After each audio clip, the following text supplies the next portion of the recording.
Hello dear student, मैं Shiv sir आपका स्वागत करता हूं हमारे यूट्यूब चैनल ग्राउंड टीच में। बच्चों, आज हम छत्तीसगढ़ माध्यमिक शिक्षा मंडल रायपुर के कक्षा 12वीं विषय अर्थशास्त्र असाइनमेंट नंबर 4 अर्थात माह नवंबर को कम्प्लीटली सॉल्व करेंगे। यदि आपने अभी तक अन्य विषयों के असाइनमेंट उत्तर नहीं लिखे हैं तो इसके डिस्क्रिप्शन बॉक्स में चले जाइए, वहाँ आपके बाकी सभी विषयों के असाइनमेंट के उत्तर मिल जाएंगे। साथ ही यह वीडियो 10th एंड 12th के बच्चों को जरूर शेयर करें ताकि उन्हें भी असाइनमेंट बनाने में कोई दिक्कत ना हो। चलिए आगे बढ़ते हैं और असाइनमेंट को सॉल्व करते हैं। तो प्रश्न 1 देखते हैं क्या पूछा गया है। प्रश्न 1 आपसे पूछा गया है कि बंद अर्थव्यवस्था में आय के चक्रीय प्रवाह को स्पष्ट कीजिए। ठीक है, चक्रीय प्रवाह क्या होता है उसको आपको स्पष्ट करना है। चलिए उत्तर हो जाएगा, बंद अर्थव्यवस्था से तात्पर्य उस अर्थव्यवस्था से है जिसमें आर्थिक गतिविधियां देश की सीमा तक ही सीमित रहती हैं। ऐसी अर्थव्यवस्था का विश्व की अन्य अर्थव्यवस्थाओं से कोई संबंध नहीं रहता। ऐसी स्थिति में बंद अर्थव्यवस्था वाले देश के सामने ना तो आयातों के भुगतान की समस्या होती है और ना ही निर्यातों से प्राप्त होने वाली आय की समस्या होती है। ऐसी अर्थव्यवस्था में विदेशी ऋण लिया जाता है और दिया जाता है। ऐसी दशा में बंद अर्थव्यवस्था में आय के चक्रीय प्रभाव के घटक होते हैं। कितने घटक होते हैं? तो 4 घटक होते हैं। कौन कौन से होते हैं? चलिए आगे देखते हैं। सबसे पहला घटक होता है आपका पारिवारिक आय। ठीक है, पारिवारिक आय आप यहाँ पे लिख लेंगे, पॉज करेंगे। क्या है? पहला, परिवार की सदस्य उत्पादन के साधन की स्वामी होती है और वे उत्पादन क्षेत्र को अपनी सेवाएं प्रदान कर आय प्राप्त करते हैं। इसके अतिरिक्त परिवारों को तथा सरकार द्वारा सार्वजनिक सेवाओं पर महत्व आज स्थानांतरण के रूप में प्रवाह होती है। अतः पारिवारिक आय के दिन प्रभाव होते हैं, जैसे साधन का पुरस्कार, सरकार द्वारा सेवाओं एवं व्यय एवं राज्य का स्थानांतरण। चलिए आगे देखते हैं दूसरा घटक। तो दूसरा घटक आपका होता है उत्पादन की आय। ठीक है, तो इस प्रकार से आप पॉज करेंगे वीडियो को, लिखेंगे उत्पादन किया। और तीसरा घटक होता है आपका सरकार होता है। ठीक है, इसी तरीके से हम आगे यदि बढ़ते हैं तो प्रश्न 1 का चौथा आपका घटक हो जाएगा, क्या होगा? पूंजी बाजार। पूंजी बाजार क्या होता है देखते हैं। तो पूंजी बाजार के दांत अर्थात दाम पर उस वित्तीय संस्था से है जो बचते एकत्रित कार्य उत्पादन कार्यों के लिए प्रवाहित करता है। यहाँ पे दांत जो लिखा गया वह दाम होगा। ठीक है, उसे सुधार लेंगे।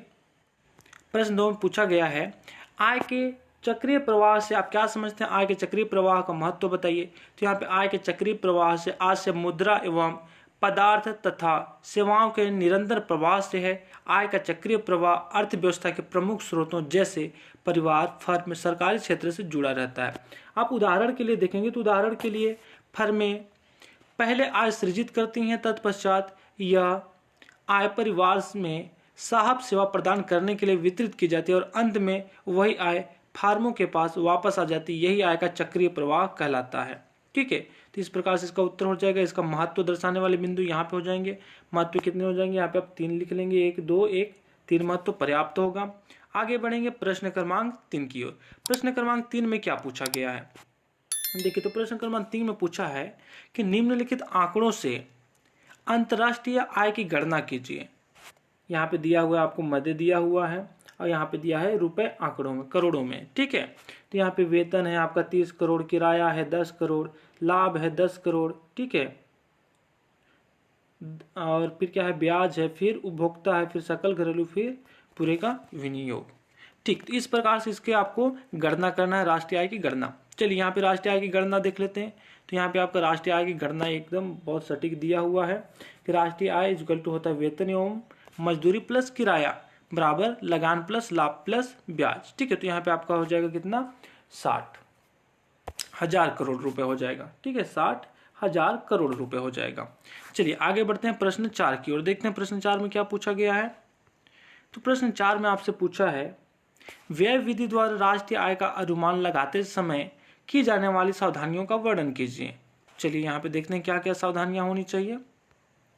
तो पहला सावधानी आपका हो जाएगा, स्वयं के उपभोग के लिए उत्पादन में रखे हुए भाग को राष्ट्रीय आय में जोड़ा जाता है।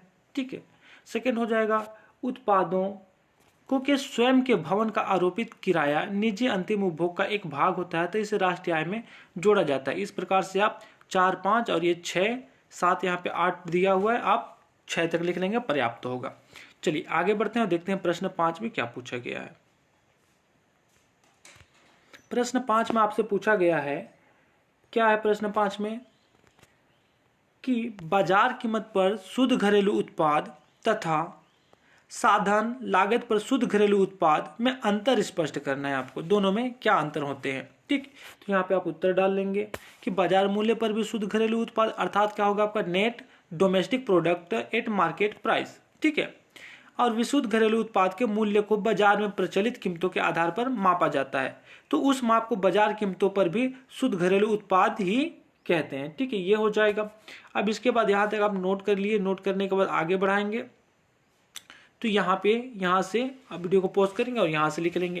यहाँ पे फिर क्या लिखा हुआ है देखिए कि अंतिम उत्पादों सेवाओं का बाजार मूल्य से बाजार कीमतों पर भी शुद्ध राष्ट्रीय उत्पाद में से विदेशी से प्राप्त विशुद्ध साधन आय घटाकर भी निकाला जा सकता है। जैसे एनडीपी है, MP equal to NNP, MP minus NFIA, तो इन पे घटाते हैं तो यहाँ पे आपको मिल जाता है। चलिए आगे बढ़ाते हैं, तो यहाँ पे आपका आंसर समाप्त हो जाता है, यहीं तक आपको लिखना था।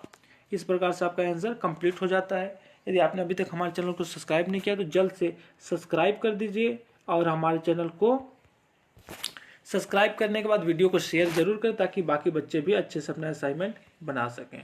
थैंक यू, मिलते हैं नेक्स्ट वीडियो में। जय हिंद।